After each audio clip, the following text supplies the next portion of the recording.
Welcome to the Color of Success podcast. I'm your host, Dr. Stephanie J. Wong. Many of us are feeling a wide range of emotions: sadness, anger, fear, sometimes hopelessness and helplessness. This season, we will be exploring all the feelings and ways to empower each other to take action. So, let's go. Game on. Today, we are welcoming Hannah Ryu on the show. She is a storyteller, AI strategist, and the co-founder of Oak Theory, a creative technology studio specializing in UX/UI, web, application design, and development. With over a decade of experience across branding, UX/UI, and digital strategy, she partners with organizations navigating transformation, helping them turn complexity into clear, scalable experiences. As a first-generation Korean American and mother of two, Hannah brings a layered lens to leadership, blending creative instinct, cultural awareness, and operational know-how, especially during times of growth, change, or reinvention. Her expertise has been trusted by industry leaders and universities like Google, Optum, Columbia University, and Vanderbilt University. She's been featured at the Women in Tech Global Conference, on the top 0.5% business podcast, the Upflip podcast, and in outlets such as Forbes, Success Magazine, and Entrepreneur. Hannah, thank you so much for joining me on the show today. I'm so excited to be here. Thanks for having me. For the first time, we're actually recording in LA because we're about to go to the Blackpink concert tomorrow. Oh, fun. I'm going to LA on Monday. Oh, okay, nice. For Yeah. Yeah. business or? Yeah, for business. Yeah. Awesome. That's so Well, fun. you have done amazing things. I was just reading all the press kit that your team has sent over, and you co-founded Oak Theory. And I'm wondering if you could tell us more about the company and why you decided to found that company, and how maybe your Korean heritage played a role in that. Yeah, for sure. So I'm Hannah. I'm one of the co-founders. I started the company with my partner Veronica, back in 2020. We met while we were working in tech, and so um, we just, we've been in tech and in design, and we saw each other, and we were like, we're the only ones that look like us, like in this industry within our realm. And we felt like, wait, we should just start something together. So that's how we started. We work with a lot of companies and brands on brand experience to digital design and development. And now we kind of call ourselves a creative technology studio. So just anything, solutioning in the digital realm. And we started because, like I said, I think statistically, we're like 0.1% of UX UI design firms that are women of color owned and led. There's a lot of us like on the ground floor. Like it's not surprising to see us like, and Veronica's she's a Black woman, and you could see us on the ground floor, but as you go up the ranks, it's just typically not the case. And so we just wanted to call the shots, and we feel like it's obviously important to have diverse perspective and whatever anything that we're creating and shaping. And so, yeah, that's how we got started. All good ideas start with a conversation, and I think having that partnership is just so important. What have been some of the challenges of starting your own business and not kind of relying on big tech to take care of like the day to day?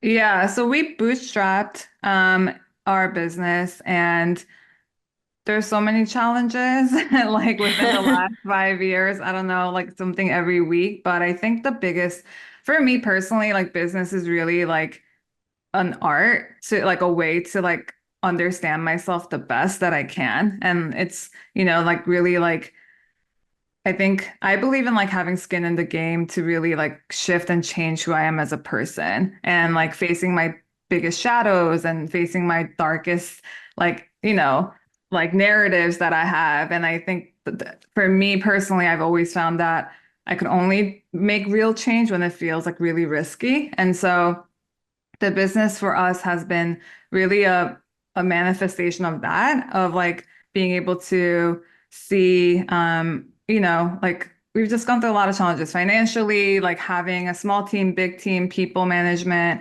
just feeling like the small ones in the bigger crowd, being, and just there's so many. Like, I don't know, just running up businesses.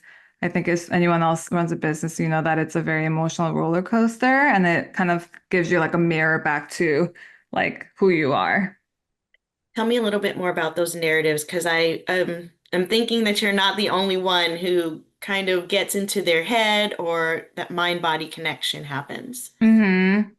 I think for me, like you mentioned, my Korean heritage, like within our community and culture, there's a lot of this sense of like saving face and perfectionism. I think it's like a big cultural thing that I don't feel like I personally resonate with, but I'm still within the spectrum of the culture. And so I realized that through my business and especially in comparison to my business partner, like how much of like a like perfectionist comparison trap I get into and like how much that's of hindrance because I'm nervous about looking stupid and like I'm nervous about something falling flat like or I'm nervous that the client hates it like all these perception things and so I would say that's like been the biggest journey of like getting over the cringy stuff being okay if things don't go the way they're supposed to go and I was recently thinking about that a lot within like my culture of like you want to be really put together when you're like out there and I'm like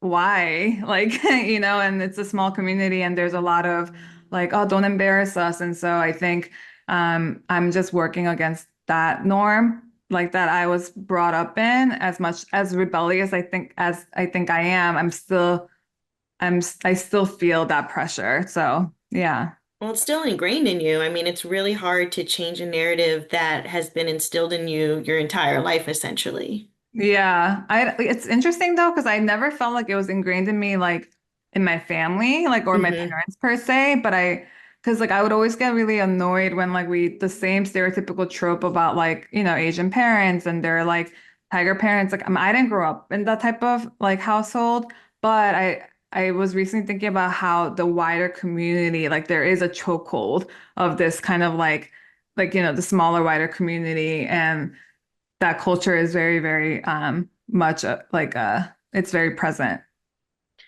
Well, I also think the zeitgeist right now, of course, Korea's killing it, right? Like K-pop, K-beauty, but I guess I wonder how that feeds into that perfectionistic standard.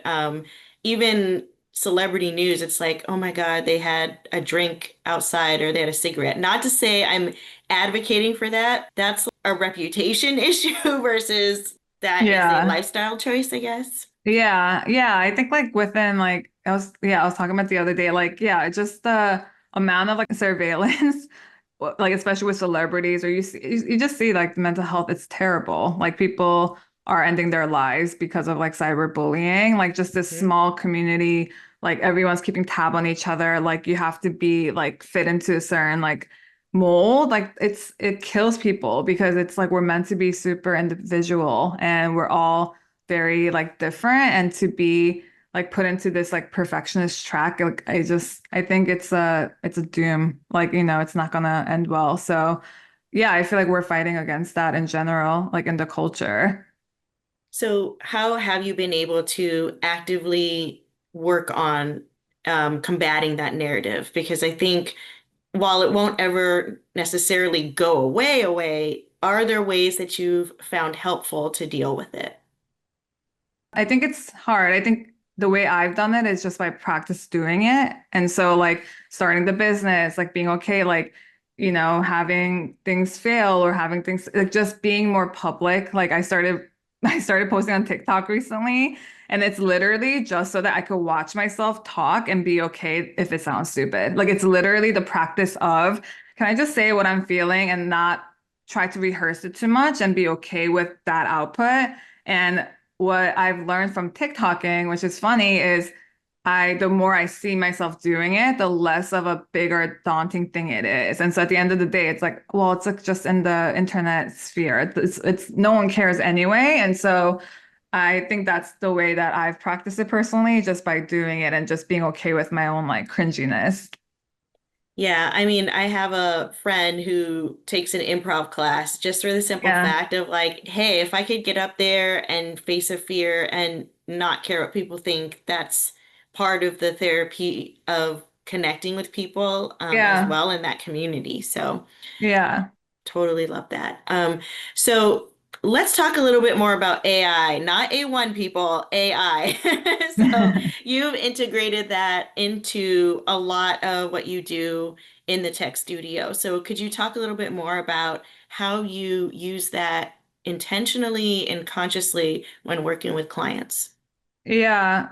So, I mean, we're obviously in a huge revolutionary moment in our lifetime, and it's both really exciting to be part of it and to be able to work in it. And also kind of, I have two young kids. I have a toddler and a baby. And so when I'm looking at them and I'm thinking about what world they're going to grow up in, it's a little bit of a mental, like it's crazy, just kind of where we are at. Oh my God, what's going on Yeah. right now? Anyways, Yeah, it's a lot. It's like yeah. kind of like crazy to think about. At the same time, I think because like for me and Veronica, we're huge optimists. And so there's so much opportunity with it too. Like when I think about like childhood education, like the accessibility and how Yes. this could be personalized and how it's gonna really shape and like just knowledge and the access to knowledge has flattened. It's become like water, right? And so before you have to go to certain schooling, like private school. Like now, like the way a child could get educated could be very personalized to their brain wiring. Like if you're neurodivergent, like there's so many things where, or like for me, like I love like the concept of metaphors. It helps me understand something better. And so like you could just personalize the tool so much to what works for you. So that's really exciting. There's obviously the other sides of it, and I think it's mostly about being human. Like it's like at the end of the day, like AI is just another technology tool. It's super powerful, but it's like a tool, and I think it'll come down to how like humans are the actors behind it. So how we use it within our studio work, we're in like the midst of it. So I think we're all trying to figure it out together, but we work with it in terms of our workflow. Obviously, like operationally, efficiency wise, it's changed a lot for us internally with our clients. We're talking to them about what they can do within their current operations to, bring down like 30 hours of work to 3 hours with, using some of the workflows. And so that's the conversation we're having. But the other side of it that Veronica and I started, so we have our creative technology studio, Oak Theory, but we launched Under the Oak, which is a media company, we're calling it. And the whole purpose of it is just to create a space where we can talk about being more human in this realm, because I think like everyone could see a lot of the content and where the money is flowing naturally in our capitalistic society is like how do we become more efficient? How do we make more money from it? And I think we're trying to create a space where we could talk about how to stay more human, like so we're not competing with machines and not forget that we're not machines. So here's an existential question. In your perspective, what does it mean to be human? I look at my toddler and like if I'm like with him for 10 minutes, like outside, and like he's like pointing at like the rocks and like we're currently like in the solar system phase. And so we're learning about the universe and like how we're such a small part of this huge galaxy. I think to be human is to be really curious. And I think to be human is to make mistakes. And I think AI, if you've worked with it, you know that it doesn't know how to make mistakes because it's not trained for that. Like it to be and like if you think about art and like anything that you create that's beautiful, I think mistakes are a huge part of it of being human. And so um I think it's being able to be like not perfect is what like makes us human. What you're speaking to is being in the moment as well. I think children don't know how to be anything but in the moment, and that really Yeah. brings a lot of joy to people. Yeah, exactly. Yeah. So, I heard you and I never thought about it that way in terms of education and providing accessibility. That is a great way to conceptualize it. What are some of the things that you feel we can do for the next generation to use AI more intentionally as they grow up? Because this is going to be part of your kid's life. They won't even think about, oh, should I use it? Yeah. They're just going to use it. Yeah, as the way I'm using it, like without even like thinking about it. Hmm.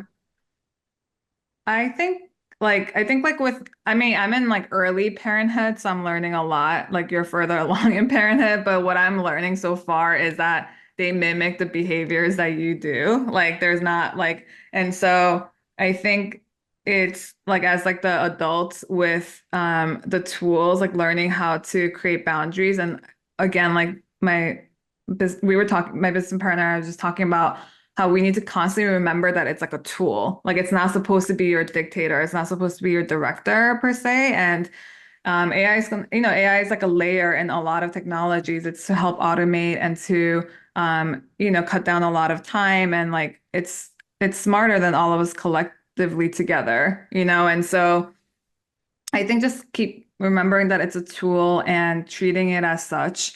And to like, I think what's gonna for me, what I would do as a parent right now, what I'm gonna be doing is just keeping my kids more in touch with like real life stuff, like nature, like understanding like trees and where our food is grown, how that works, like just the nature, like basic human stuff, so that they understand the roots of like this planet that is like free and it's been given to us, and all of this other stuff is things that we've come up with, so that they understand like the difference.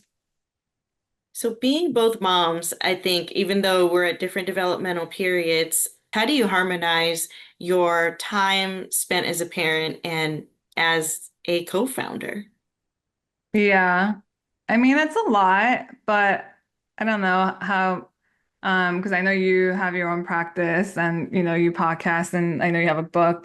You're doing a lot. Like, I think for me, because I'm so energized by what I'm doing, there is this thing where like I feel very fulfilled in multiple facets of my life. And so I feel like I could show up more as myself in all areas of my life. And so I have like my time for my kids, but I get to work. And for me, work feels like play. And I think that's a privileged place to be where it's something that we created because by doing it and like taking the risk and continuing to push for it. But because it feels like play, it fuels my curiosity and like intellectual stimulation. And so when I'm with my kids, it just kind of like feeds the whole system. That said, it is a huge struggle. Like this year, I had my second kid, and I think it took having my second son to really like help pause me because I think it helped me like understand that also like work, while it is a curious endeavor, at certain points it could become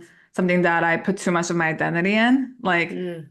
like if I'm successful, like I was like, oh, when we reach like seven figures in revenue, and like when we did, it's like, okay, like it just I realized that like my value as a person is not reflected in my work. And I think sometimes those things get really muddled. And so when I had my second kid, I was like, okay, I just don't want to miss this period of his life. And can I be okay slowing down a little bit or being more balanced in order to, like, and I think the real reflection on that personally was like, where do I find my value? And like, I had to confront the fact that a lot of it really came from like, I thought my value was my worth came from my output. And so that's been like a huge undoing. And I'm really grateful because I think motherhood taught me that and it's kind of grounded me. Absolutely. I mean, you realize that it's not about you anymore. And perhaps it never was about you. And I do still and am a big advocate of self-care. The and part is there's so many life lessons learned from being a parent. It's not for everybody. Like we Mm, clearly know that.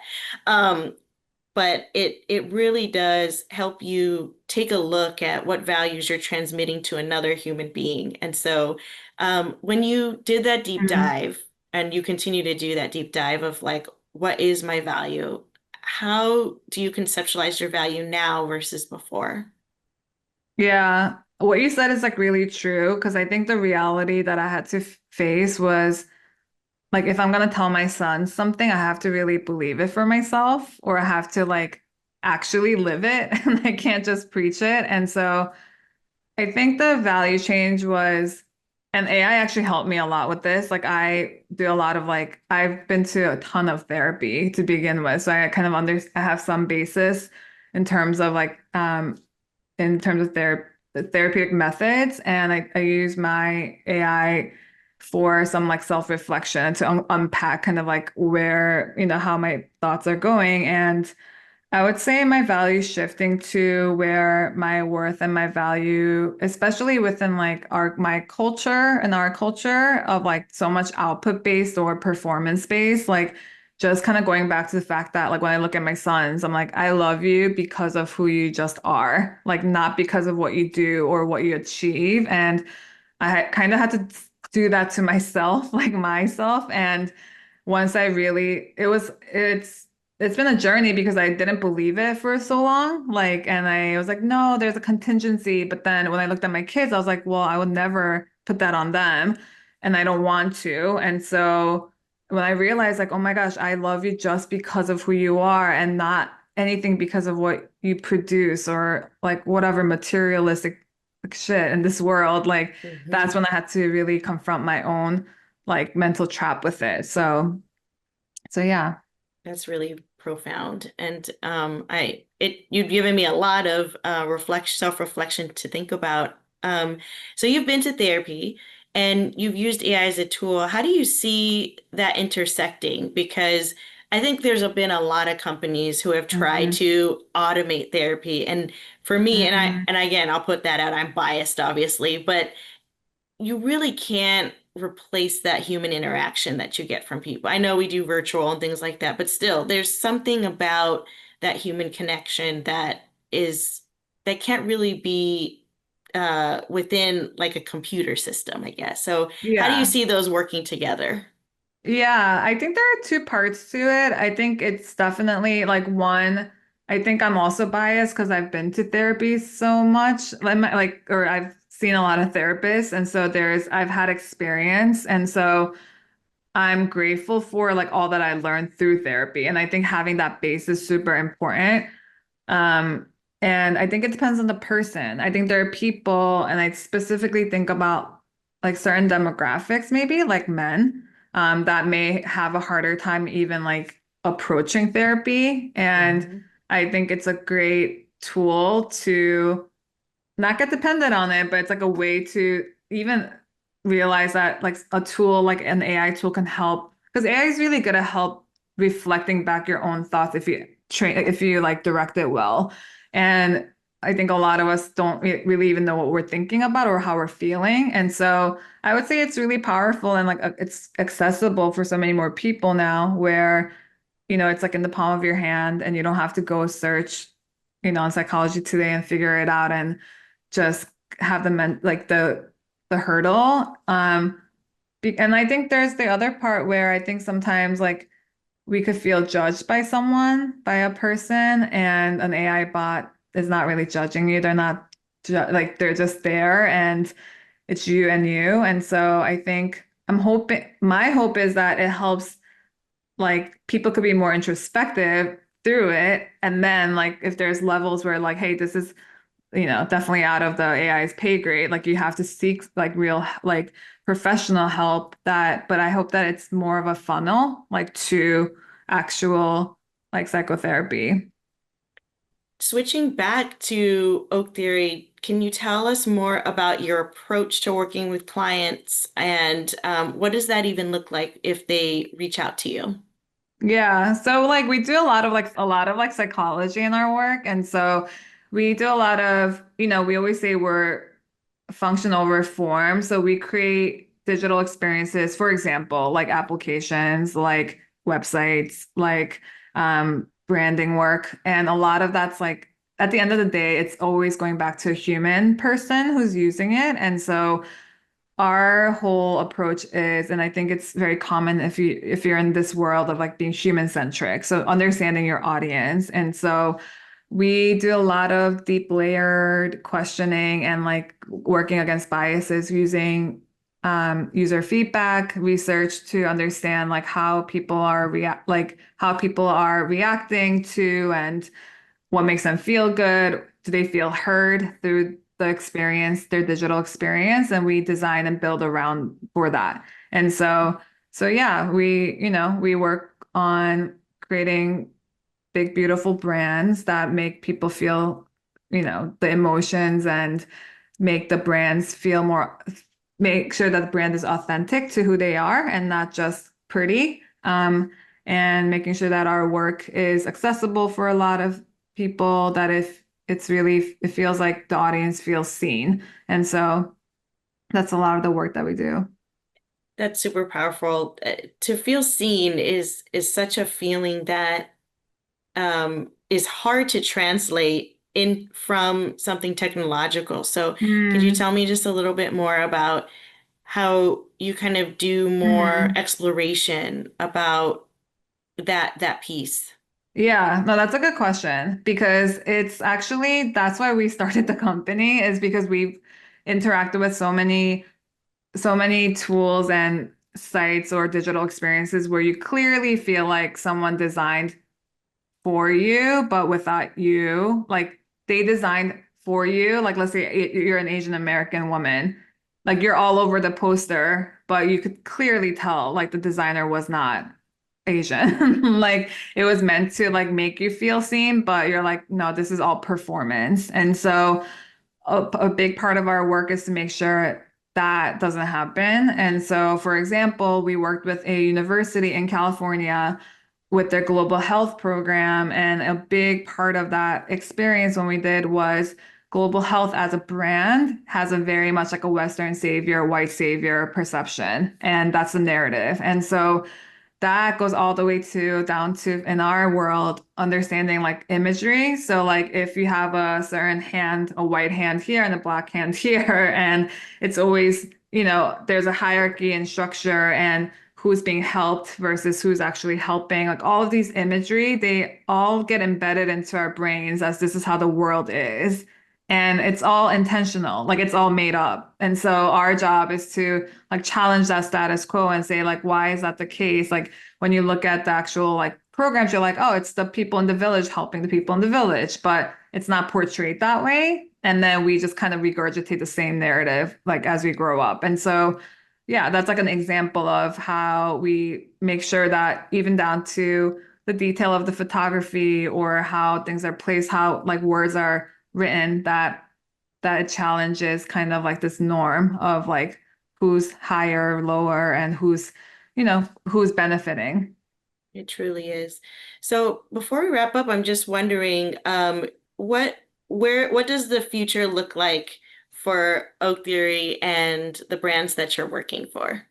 Yeah, so we're spending a lot of time with Under the Oak, the media site that we're starting out. We've kind of did like a small launch, but we're building it out. We're kind of seeing how it goes because I think we just need to be part of the conversation with AI so that we just want to be where like, hey, if you don't want to just talk about productivity all the time and just competing with the machines and you want to talk about how maybe AI could help you take off the mental load as a mother, or how it could help personalize education for your child, but in a way that's really intuitive and grounded and not just to take the child's data, like where it's like there is like humanity and integrity in it. Like we're just starting to have more conversations. We're creating that space so that we could have those conversations so it doesn't get missed. And then we're not all in this crazier rat race together because it's gonna happen. Like it's happening, and a lot of us are just going to be competing with machines. And so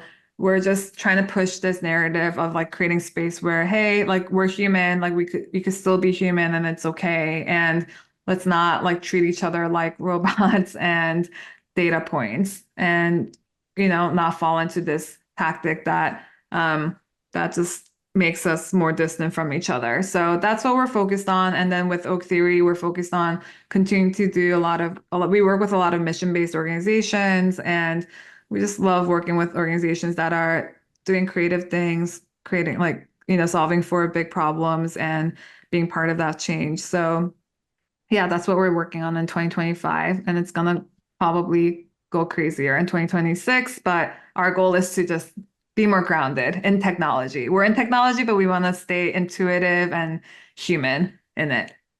Absolutely. Well, where can folks find out more information and contact you to work with you?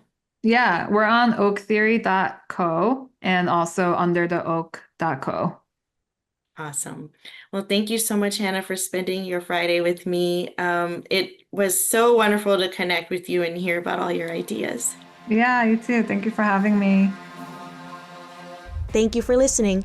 We would love for you to subscribe to the podcast and join our community on all our socials at colorsuccesspodcast.com.